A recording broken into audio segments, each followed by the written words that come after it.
बिस्मिल्लाहिर्रहमानिर्रहीम। अस्सलाम वालेकुम नाज़रीन, आप यूट्यूब चैनल देख रहे हैं। मैं इमरान खान हूँ। रात के आखिरी पैर जब मैं ये वीडियो रिकॉर्ड कर रहा हूँ तो इस वक्त जो लेटेस्ट खबर आई है फजर की नमाज से पहले वो ये है कि जो पश्तून कौमी जरगा होने जा रहा है खैबर पख्तूनख्वा में, खैबर के इलाके में, और इसकी अनाउंसमेंट कई महीनों से चल रही थी।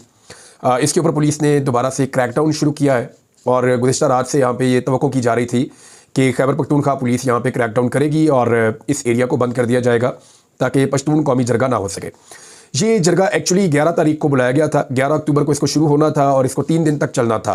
ये एक्चुअली है क्या, थोड़ा सा मैं आपको बैकग्राउंड बता देता हूँ, उसके बाद फिर बताता हूँ कि इसके ऊपर फैसला क्या हुआ। खैबर पख्तूनख्वा हुकूमत जो है वो इस पर क्या सोच रही है। इमरान खान साहब ने जेल से इसके ऊपर किस किस्म का मौक़िफ़ लिया था। सबसे पहले तो यह है कि ये जो पश्तून कौमी जरगा है इसके बारे में खैबर पख्तूनख्वा की हुकूमत के लोगों से जब मेरी बात होती रही माजी में तो वो इसको अप्रीशिएट कर रहे थे। वो ये कह रहे थे जी बिल्कुल हमारे पश्तूनों के अंदर ये रवायत है कि हम जरगे के अंदर मसाइल लेकर आते हैं, जंगों के फैसले जरगे में हो जाते हैं, बड़े बड़े मसाइल जरगे के अंदर हल हो जाते हैं। तो एक ग्रैंड जरगा अगर होने जा रहा है और पूरा जो पश्तून बेल्ट है, चाहे वो बलूचिस्तान से है चाहे पूरी खैबर पख्तूनख्वा में है, तमाम पश्तूनों का इकट्ठा होना ये बड़ा खुशाइंद है, वो ये कह रहे थे। अच्छा, इसको जो इनिशिएट किया था, इसका आगाज़ किया था, ये आइडिया ये पश्तून तहफ़्फ़ुज़ मूवमेंट एक तंजीम है उसने किया था और मंजूर पश्तीन उस तंजीम के सरबराह है। इन्होंने इसका आगाज़ किया, इस आइडिया को लेकर आए और इसमें जो क्लेम किया गया वो ये कि कोई एक पॉलिटिकल पार्टी इसकी हेड नहीं है, ये किसी एक पॉलिटिकल पार्टी का प्रोग्राम नहीं है, ये एक्चुअली पश्तूनों का प्रोग्राम है और तमाम पश्तून इसके अंदर आएंगे। इसमें जो बुलाया गया था उसमें पूरे मुल्क से, ख़ास तौर पे बलूचिस्तान और खैबर पख्तूनख्वा से बड़ी तादाद में कबायली सरदार, मलिक, अमायदीन, उलमा इकराम और सियासी जमातों के नुमाइंदगान, मुशरान और पश्तून कौम के जो बड़े हैं, एल्डर्स हैं, वो इसके अंदर शिरकत करेंगे। साथ में उनके लोग भी आएंगे। तो ये उम्मीद की जा रही थी कि हज़ारों की तादाद में लोग वहाँ पे इकट्ठे होंगे और इवन जो एल्डर्स हैं पश्तूनों के, उनकी तादाद भी बहुत बड़ी तादाद में होगी। और उन सबको खतूत लिखे गए, उन सबसे रब्ते किए गए, बहुत सारी जगहों पे खुद नौजवान गए जाके उन्होंने बताया कि जी एक जरगा होने जा रहा है। तो इसमें बड़ी शमूलियत की तवक्को की जा रही थी। खैबर के इलाके में ये जरगा होना था। इसमें होना क्या था, जो चीज़ें अब तक सामने आई हैं या जो सामने लाई गई हैं। देखें, दो तरह है ना, एक तरफ तो गवर्नमेंट है वो इसके बारे में कुछ और खदशात रखती है, दूसरी तरफ जो मार्केट के अंदर खबरें हैं वो क्या करने जा रहे थे वो भी है। अच्छा, इसमें जो खैबर पख्तूनख्वा हुकूमत से या मैंने यहाँ से इन्फॉर्मेशन इकट्ठी की वो ये थी कि इसमें जब सारे इकट्ठे हो जाएंगे तो अपने अपने इलाकों के जो मसाइल हैं वो आदाद शुमार के साथ सामने रखेंगे। 3 दिन तक इन्होंने रहना था। जो भी शिकवे शिकायतें उनके हैं, इंफ्रास्ट्रक्चर के इशू हैं, उनके लॉ एंड ऑर्डर के इशूज़ हैं, फिर जो उनके मुतालबात हैं वो भी सामने रखे जाएंगे और फिर मुश्तरका तौर पर करारदाद भी बनाई जाएगी एंड में, जिसके ऊपर सबके दस्तखत होंगे, सारे के सारे उसको कबूल करेंगे। और फिर मुझे ये भी पता चला कि यहाँ पे कोई हलफ लिया जाएगा कि इन मुतालबात पे अमल दरामद करवाया जाएगा और आइंदा एक मुश्तरका जद्दोजहद होगी। तो ये चीज़ें जो पहले सामने आ रही थी, अब इसमें जो आपकी फेडरल गवर्नमेंट है वो या आपकी इस्टेब्लिशमेंट है पाकिस्तान की, उनके दिमाग में कुछ और चीज़ें इसको लेकर, और वहाँ पर भी सवाल उठाए जा रहे हैं। वो ये कह रहे हैं जी कि ये ख़तरा इस बात का है कि ये कहीं अलहदगी की कोई मूवमेंट है, इस तरह की चीज़ है, मुल्क को तोड़ने की साजिश हो सकती है, गद्दारी बगावत पे लोगों को उकसाया जा सकता है और कोई अनारकी, अफरा तफरी और नफरत, ये चीज़ें वहाँ से इन खदशात का इजहार किया गया। अब इस पर जो है वो पॉलिटिकल पार्टी से जब रब्ता किया मंजूर पश्तीन साहब ने, उनके लोगों ने, तो उन्होंने बताया जी कि हमारा इस तरह का कोई इरादा नहीं है, ये जो रिपोर्टें हैं हमारे बारे में ये गलत है, उनका ये दावा है। अब इस वक्त वहाँ पे क्रैकडाउन हो रहा है और आसपास के इलाकों का इंटरनेट भी बंद है। पेशावर में बताया जा रहा है कि इंटरनेट की भी बंदिश है और इन्फॉर्मेशन आ नहीं रही, और ये भी बताया गया है कि वहाँ पर बहुत हैवी मशीनरी और पुलिस वगैरह वहाँ पहुँचे हैं। इसमें खैबर पख्तूनख्वा की हुकूमत का मौक़िफ़ पहले मुख्तलिफ था और वो इसको सपोर्ट कर रहे थे। अली अमीन गंडापुर साहब ने मंजूर पश्तीन से बुलवा कर एक मुलाकात भी की थी और उनके साथ बहुत सारी चीज़ें डिस्कस की थी। तब मैंने जब पूछा तो मुझे सोर्सेज ने यह बताया था कि जरगे को फैसिलिटेट किया जाएगा गवर्नमेंट की जानिब से, खैबर पख्तूनख्वा गवर्नमेंट की जानिब से। लेकिन उसके बाद फिर हमने देखा चंद दिन पहले जब यहाँ पर शुरू में एक्टिविटी शुरू की गई कि अब तैयारियाँ शुरू की जाए इस जगह पर, ताकि जरगा के लोग जैसे जैसे पहुँचे उनको वहाँ फैसिलिटेट किया जाए, तो वहाँ पुलिस ने क्रैकडाउन किया। तब मैंने खैबर पख्तूनख्वा हुकूमत से रब्ता करके पूछा कि जनाब आप तो कह रहे थे कि आप फैसिलिटेट करेंगे, आपकी पुलिस ने जाके क्रैकडाउन कर दिया। तो उन्होंने कहा जी हमने ये क्रैकडाउन नहीं किया, ना हमारी ये पॉलिसी है, ये वफाकी हुकूमत का फैसला है और उन्होंने हमारी पुलिस को इस्तेमाल किया है। नेशनल एक्शन प्लान की एक ऐसी शिक है जिसके तहत उन्होंने हमारी पुलिस को इस्तेमाल कर दिया है। तो मैंने कहा जी अब आपका क्या इरादा है? उन्होंने कहा जी हम इसके मामले पर अदालत में जाएंगे, बातचीत चलेगी। मामला अदालत में गया भी हुआ है। वहाँ खैबर पख्तूनख्वा की हुकूमत ने कहा जी हमारा इससे कोई ताल्लुक नहीं है इस ऑपरेशन से, ना हम इनके ऊपर ऑपरेशन करना चाहते हैं। बल्कि मेरी जो मुख्तलिफ लोग इस कानूनी मामले को देख रहे हैं उनसे बात हुई थी तो उन्होंने कहा था कि हमारी पॉलिसी मुख्तलिफ है, वफाकी हुकूमत की पॉलिसी इसको लेकर मुख्तलिफ है। लेकिन फिर डी चौक वाला इंसिडेंट हुआ, अली अमीन गंडापुर साहब गायब हुए, फिर जब वापस आए तो उसके बाद जब मैंने अली अमीन गंडापुर साहब से पूछा तो उन्होंने मुझे ये बताया कि क्योंकि अब वफाकी हुकूमत ने आईने पाकिस्तान में जो उनके पास इख्तियार है उसको इस्तेमाल करते हुए पश्तून तहफ़्फ़ुज़ मूवमेंट नामी पार्टी को बैन कर दिया है, कलअदम कर दिया है। तो मैं क्योंकि आइन के तहत मैंने हलफ लिया हुआ है, अब उन्होंने अपनी मजबूरी मुझे बताई कि जी मेरी ये मजबूरी है। तो मैंने उनसे कहा जी कि जो इल्ज़ामात उनके ऊपर लगे हैं ऐसे ही इल्ज़ामात और मुकदमे आपकी पार्टी पे भी हैं। आप फ़र्ज़ करें कल को आपकी पार्टी को भी वफाकी हुकूमत इन्हीं ग्राउंड्स के ऊपर कलअदम कर देती है तो आप अपने आइनी हलफ की पासदारी करते हुए पाकिस्तान तहरीक इंसाफ को भी एहतजाज के हक़ से रोक देंगे? ये मैंने उनसे सवाल पूछा। इसका उन्होंने मुझे सच कोई क्लियर जवाब उस वक्त नहीं दिया। अब मामला यह है कि इमरान खान साहब के पास जब ये मामला गया और उन्होंने जेल से इसको नापसंदीदगी का इजहार किया और उन्होंने ये कहा कि ये सूबाई हुकूमत के काम के अंदर मुदाखलत है। जब पहले पश्तून तहफ़्फ़ुज़ मूवमेंट का जो जरगे की तैयारी हो रही थी, जब पहले क्रैकडाउन हुआ था, तो उस पर इमरान खान साहब ने रद्द-ए-अमल दिया था और उन्होंने जोर दिया था इस बात के ऊपर कि ये जो आईनी और कानूनी हक है लोगों को वो मिलना चाहिए। अब इमरान खान साहब का ना कुछ चीज़ों के ऊपर बड़ा क्लियर मौक़िफ़ रहा है गुज़िश्ता 2.5 साल में। वो चीज़ें मैं आपके सामने रख देता हूँ। और इमरान खान साहब ने एक तो रूल ऑफ लॉ नंबर 1, वो कहते हैं जी मुल्क में रूल ऑफ लॉ होना चाहिए, कानून सबके लिए एक जैसा होना चाहिए और ताकतवर को कानून के नीचे आना चाहिए। नंबर 1 वो ये कहते हैं। दूसरा वो ये कहते हैं कि आज़ादी इज़हार राय, सबको अपनी बात कहने की आज़ादी होनी चाहिए और आज़ादी इज़हार राय पे कदगन नहीं होना चाहिए, मीडिया के ऊपर पाबंदियाँ नहीं होनी चाहिए।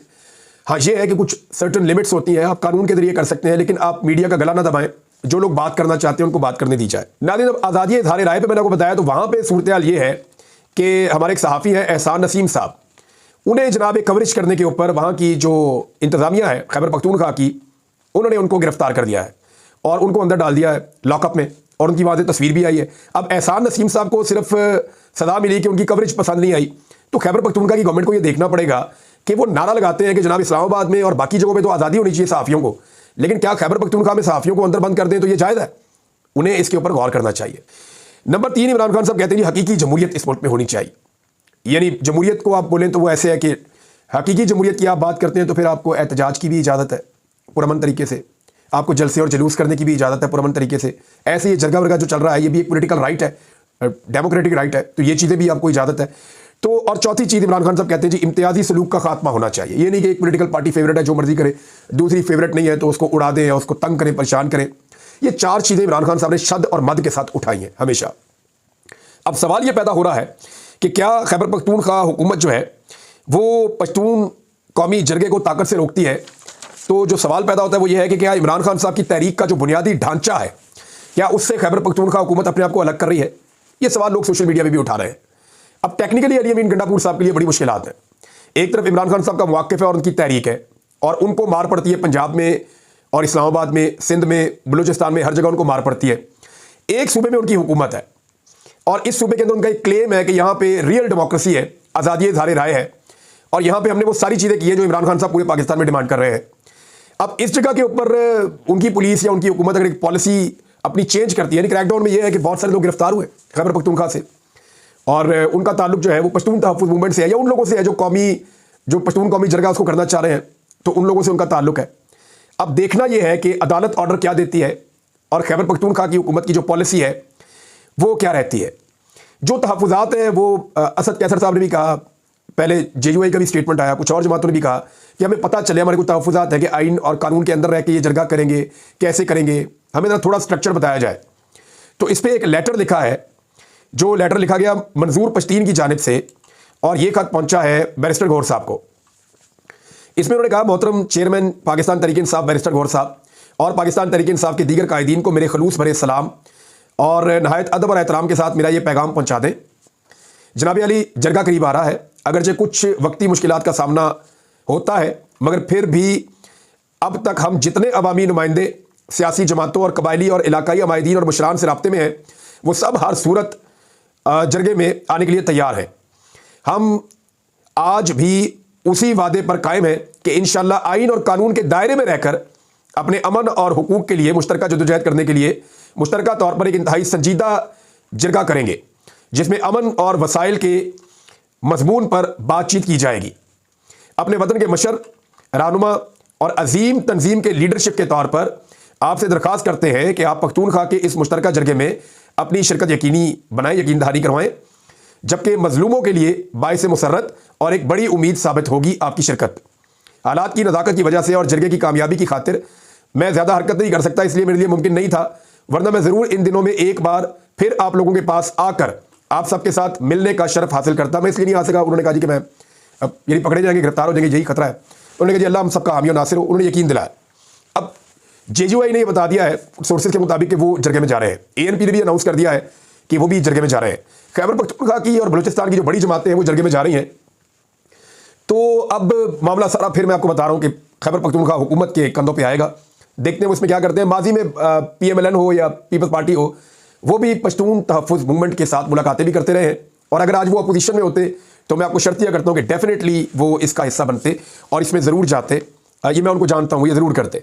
बहरहाल ये सिचुएशन यहाँ पहुँची हुई है, कल इसको रिपोर्ट करेंगे, जो भी चीज़ें सामने आएंगी मैं आपको बताऊँगा। अब नंबर गेम पे आ जाएं, क्योंकि आईनी तरमीम के लिए कोशिश की जा रही है। दो महाज मैंने आपको बताया था जिन पे काम हो रहा है।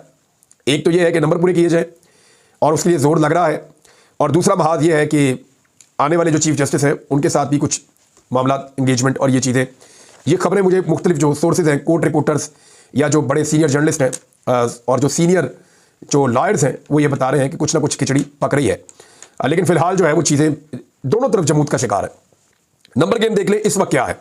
नून लीग 111, पीपल्स पार्टी 70, MQM 22, काफ लीग 5, IPP 4, बलूचिस्तान अवामी पार्टी 1 और NP नेशनल पार्टी 1। तो हुकूमत के पास टोटल 214 बंदे हैं। इन 214 में से 2 बंदे निकल गए, एक इलियास चौधरी और एक आदिल बजवी, और एक वोट जो है वो स्पीकर कौमी असम्बली अयाज सादिक आईनी तरमीम में नहीं डाल पाएंगे। 3 वोट कम होते हैं तो ये रह जाते हैं 211। अब इन्हें बाकी चाहिए 13 नंबर मजीद।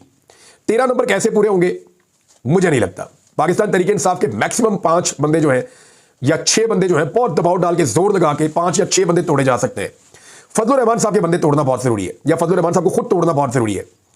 यानी 13 बंदे पूरे करना तकरीबन नामुमकिन है। 6-7 बंदे पूरे हो सकते हैं, 8 बंदे हो सकते हैं, 9 बंदे हो सकते हैं, अगर फजलुर रहमान साहब के बंदे भी तोड़ के शामिल किए जाए तब। यानी 8 बंदों से ऊपर, 9 बंदों से ऊपर कभी नहीं जा सकते। तो ये 13 का फिगर कैसे पूरा करेंगे, एक बहुत बड़ा सवाल है। तो 13 का फिगर पूरा नहीं हो रहा। फजलुर रहमान साहब ने इस बीच में एक बहुत लंबा चक्का लगा दिया है। उनकी आईनी तरमीम तैयार हो गई है और मुमकिन तौर पर आज या कल वो इसको पब्लिक करने जा रहे हैं। लेकिन पहले वो पाकिस्तान पीपल्स पार्टी से, PMLN से, बाकी जमातों से शेयर करेंगे। PTI से उन्होंने शेयर कर दी है। ये बड़ी संजीदा आईनी तरमीम है जो वो करना चाह रहे हैं। तो अगर वो ये आईनी तरमीम करना चाह रहे हैं तो हुकूमत तो इसके ऊपर नहीं मानेगी, जो मुझे नजर आ रहा है। लेकिन आईनी तरमीम में है क्या, जो फजलुर रहमान साहब ने PTI को दी है, उस आईनी तरमीम में क्या कुछ है मैं आपको बता देता हूँ। नंबर 1, उसमें जी फौजी अदालतें नहीं है। इंसानी हकूक के मामला जो है उसके ऊपर भी उन्होंने किसी किस्म का कंप्रोमाइज़ नहीं किया। रिटायरमेंट की उम्र जो है उसको बढ़ाने की तजवीज़ भी उस पर शामिल नहीं है। आर्टिकल 8 को नहीं छेड़ा जाएगा। फौजी अदालतों और हाई कोर्ट के जजों का जो तबादले होने हैं वो भी नहीं होंगे, और आईनी अदालत का क्याम भी इसके अंदर शामिल नहीं है। तो फिर इसमें है क्या, ये भी देख लें। इसमें जनाब ये है कि जो भी कानून साजी होगी, चाहे वो कौमी असम्बली में हो या सूबाई असम्बली में हो, आइंदा उससे पहले इस्लामी नजरियाती कौंसिल के पास ले जाया जाएगा, राय ली जाएगी, फिर जनाब ये कानून साजी होगी। नंबर 1। नंबर 2, सुप्रीम कोर्ट में 5 रुकनी आईनी बेंच बनाया जाएगा। जैसे इंडिया में चीफ जस्टिस की सरबराही में एक आईनी बेंच बन जाएगा। पक्के 5 जज होंगे। जो भी आईनी मामला आएगा वो आईनी मामला उसी बेंच के पास जाएगा। फिक्स 5 मेंबर्स का एक बेंच बन जाएगा, ये उन्होंने कहा। और 4 सीनियर जज होंगे, यानी जो टॉप के 5 जजेस हैं ना, वही आईनी तरमीम का जो आईनी मामला है वही देखेंगे। ये नहीं होगा फुल कोर्ट बन गया, ये नहीं होगा बहुत बड़ा लार्जर बेंच बन गया, नहीं। आईनी मामला आएगा, जो टॉप के 5 जजेस हैं चीफ जस्टिस की सरबराही में, वो इस मामले को देखा करेंगे। बड़ी जबरदस्त तजवीज़ है, बहुत जबरदस्त तजवीज़ है। जो टॉप 5 जजेस हैं वो आईनी मामले को देखें, जो भी आईनी मामला आए उसके ऊपर वो अपनी राय दें। फिर इसके बाद जो है उन्होंने ये कहा कि जजेस की तकरीरी में जो पार्लिमानी कमेटी है उसको मजबूत करें, और जो जुडिशल काउंसिल का इख्तियार है उसको उसकी राय को मुस्तरद कर सकते हैं, ज़रा उसकी जो ताकत है वो कम हो जाएगी। ये बड़े संजीदा नौयत के बड़ी अच्छी तजावीज़ हैं, लेकिन हुकूमत इसके ऊपर नहीं मानेगी। हुकूमत पे फजलुर रहमान नहीं मानेंगे, तो नंबर तो फिलहाल पूरे नहीं हो रहे। ये मैं आपको बता रहा हूँ, अभी तक जब मैं आपसे बात कर रहा हूँ तो नंबर पूरे नहीं हो रहे। नाज़रीन, आज के दिन में केस भी अदालत में लगा हुआ है कि इमरान खान साहब से मुलाकात करवाई जाए, और ये तौहीन अदालत की दरखास्त है, क्योंकि समन रिफत साहबा ने बाकायदा जो जस्टिस हैं इस्लामाबाद हाई कोर्ट में, उन्होंने इसके ऊपर ऑर्डर जारी किए हुए हैं, और तौहीन अदालत में वो फौरी तौर पर मुलाकात का ऑर्डर भी जारी कर सकती है। अब देखना यह है कि इमरान खान साहब से जब मुलाकात आती है तो उसका रद्द-ए-अमल क्या आता है। एक और चीज़ भी है, क्या इस हफ्ते में इमरान खान साहब को कोई बड़ा रिलीफ मिलने वाला है। अगर आज के दिन में बुशरा बीबी की जमानत हो जाती है और फौरी तौर पे उनको आज़ादी भी मिल जाती है तो सिचुएशन डिफरेंट होगी।